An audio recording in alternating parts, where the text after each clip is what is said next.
नमस्कार साथियों, और आप सभी का लिटरेचर लवर्स में बहुत बहुत स्वागत। मैं हूं एकेएस राजवीर और आज के इस छोटे से सेशन में मैं आपको बताने वाला हूं कि एनटीए यूजीसी नेट का जो एग्जाम है वो क्या है और उसके बारे में ही कुल मिलाकर के कि क्या क्या चीजें हैं उसके बारे में हम लोग जानने की कोशिश करते हैं, यानी basic information all about NTA UGC net. तो देखो, सबसे पहले तो मैं आपको बताने वाला हूं कि जो यूजीसी नेट है यानी इस एग्जाम को कौन दे सकता है, इसके लिए आपको क्या क्वालिफिकेशन की जरूरत है। तो सबसे पहले मैं आपको क्वालिफिकेशन के बारे में बताऊंगा। क्वालिफिकेशन क्या होनी चाहिए एनटीए यूजीसी नेट एग्जाम के लिए। तो देखिए, एनटीए यूजीसी नेट एग्जाम के लिए आपके पास होनी चाहिए मास्टर डिग्री कंसर्न सब्जेक्ट में, यानी पोस्ट ग्रेजुएट आपको होना चाहिए, यानी पीजी डिग्री आपकी कंप्लीट हो या फिर आप अपीयरिंग में हो, दोनों चलेगा।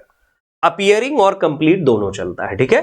तो कम से कम मिनिमम आपके पास पीजी डिग्री होनी चाहिए। लेकिन पीजी डिग्री में क्या कोई परसेंटेज वैल्यू रखता है, मायने रखता है?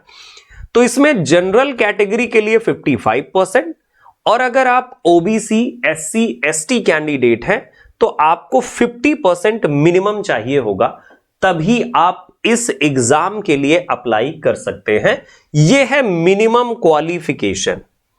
आपको यूनिवर्सिटी या मतलब कॉलेजेस से आपकी मास्टर डिग्री कंप्लीट हो या फिर अपीयरिंग हो आप, और आपका जो मिनिमम परसेंटेज है तो जनरल कैटेगरी के लिए यह है। बाकी जो रिजर्व कैटेगरी है ओबीसी एससी एसटी, उनके लिए 50%, इतना आपको चाहिए होता है मिनिमम परसेंटेज। इससे पहले आप अप्लाई नहीं कर सकते। यह है क्वालिफिकेशन। अब आती है बात कि क्या इस एग्जाम के लिए किसी तरह की कोई मतलब ये एग्जाम वैसे कब होता है। सबसे पहले इस पर भी हम लोग बातचीत कर लेते हैं कि ये एग्जाम कब होता है, मतलब एग्जाम का क्या कोई टाइम पीरियड है, कब होता है ये एग्जाम, है ना। एग्जाम, तो एग्जाम के रिगार्डिंग अगर बात करें तो एग्जाम के लिए देखिए बहुत ही सिंपल सा इसका फंडा है। ये एग्जाम आपका ईयर में, यानी इन अ ईयर, 1 ईयर में जो है 2 टाइम्स होता है। एक बार होता है जून के मंथ में और दूसरी बार होता है दिसंबर के मंथ में। इस एग्जाम का पर्पज क्या है? So the purpose of exam is कि आप इस एग्जाम को क्वालिफाई करने के बाद असिस्टेंट प्रोफेसरशिप के लिए कॉलेजेस में, यूनिवर्सिटीज में अप्लाई कर सकते हैं या फिर पीएचडी परस्यू कर सकते हैं इस एग्जाम को क्वालिफाई करने के बाद। पीएचडी तो आप इस एग्जाम को बिना क्वालिफाई भी कर सकते हैं, मास्टर डिग्री के बाद भी पीएचडी के लिए जा सकते हैं, ठीक है। तो 1 ईयर में ये 2 टाइम होता है, और इसका जो मतलब मेन पर्पज है वो सिंपल है। वो ये है कि आप अगर यूनिवर्सिटी में या डिग्री कॉलेजेस में टीचर बनना चाहते हैं, असिस्टेंट प्रोफेसर बनना चाहते हैं, तो आपको इस एग्जाम को क्रैक करना जरूरी है, यानी नेट एग्जाम को क्रैक करना जरूरी है। नेट के अलावा यह सेट एग्जाम भी हो सकता है, लेकिन सेट एग्जाम सिर्फ और सिर्फ स्टेट्स के लिए वैलिड है और नेट एग्जाम पूरी की पूरी ऑल ओवर इंडिया के लिए वैलिड है, ठीक है। एग्जाम आपका ईयर में 2 बार होता है। अब बात आती है तीसरी कि अगर एग्जाम 2 बार होता है तो इसके फॉर्म आने की संभावना कब हो सकती है, कब इसके फॉर्म ओपन होते हैं, है ना। देखो, फॉर्म ओपन वाली जहां तक बात है तो फॉर्म ओपन आपके, मान लीजिए कि जैसे एग्जाम होना है आपका जून में, तो एग्जाम से पहले आप कह सकते हो कि 2 महीने पहले, लगभग 2 मंथ्स, मतलब 2 महीने पहले आपके एग्जाम के फॉर्म आ जाते हैं। लगभग, कई बार ये लेट हो सकते हैं, आगे पीछे हो सकते हैं।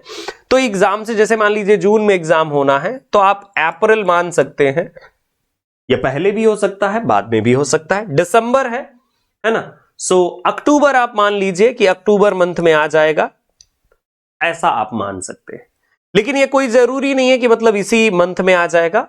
आपका फॉर्म इसी टाइम पीरियड में लगभग थोड़ा आगे पीछे आ सकता है, ठीक है, अप्लाई करने के लिए।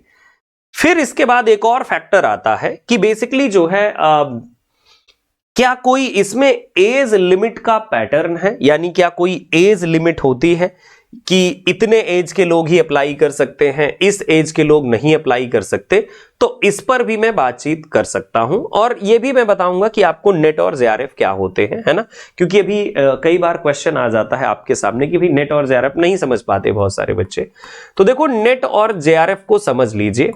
देखिए नेट और जेआरएफ, वैसे मैं आपको बताऊं, चाहे आप नेट क्वालिफाई कीजिए या जेआरएफ, असिस्टेंट प्रोफेसर सिप में अप्लाई करने के लिए आप एलिजिबल होते हैं। जेआरएफ का बेनिफिट ये होता है आपके लिए, जेआरएफ वो कैंडिडेट होते हैं जो ऊपर से मेरिट में आते हैं। ये प्री डिसाइडेड होता है कि कितने जेआरएफ क्वालिफाई होंगे, तो उनमें जो ऊपर की मेरिट वाले होते हैं हर कैटेगरी के, तो उन लोगों को जेआरएफ की फेलोशिप के लिए सिलेक्ट किया जाता है, और उसके लिए प्री डिसाइडेड अपना फॉर्मूला है एनटीए का, ठीक है। तो जैसे जेआरएफ में आपको एक बेसिकली स्कॉलरशिप मिलती है, वो 35,000 समथिंग या इससे कुछ कम ज्यादा वही अप्रॉक्सीमेटली होती है, 35,000 के अप्रॉक्स।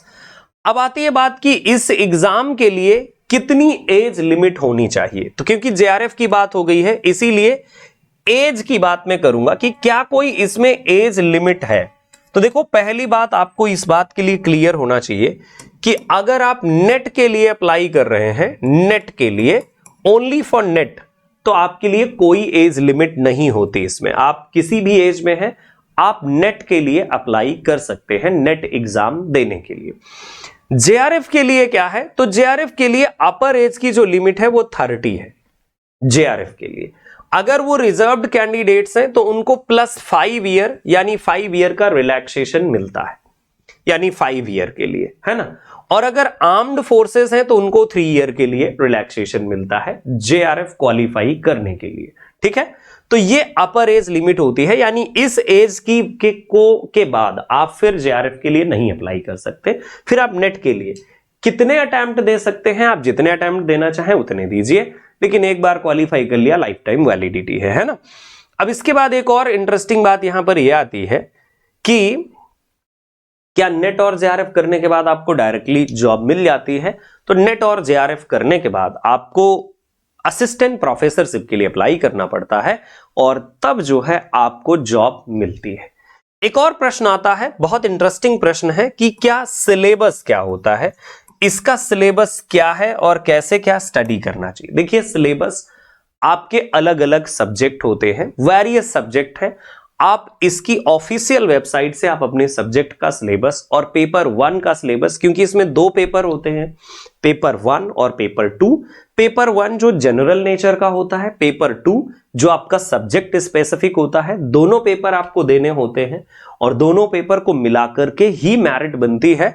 तो आपका सिलेबस जो है ऑफिशियल वेबसाइट से आप चेक कर सकते हैं, या फिर आपका जो भी कंसर्न सब्जेक्ट है उसके लिए इवन YouTube पर भी आप सर्च करेंगे कि जैसे यूजीसी नेट इंग्लिश सिलेबस, तो आपको वीडियोज आ जाएंगे, उन वीडियोज को देख करके आप समझ सकते हैं, या फिर आप डायरेक्टली ऑफिशियल वेबसाइट से सिलेबस को डाउनलोड कर सकते हैं।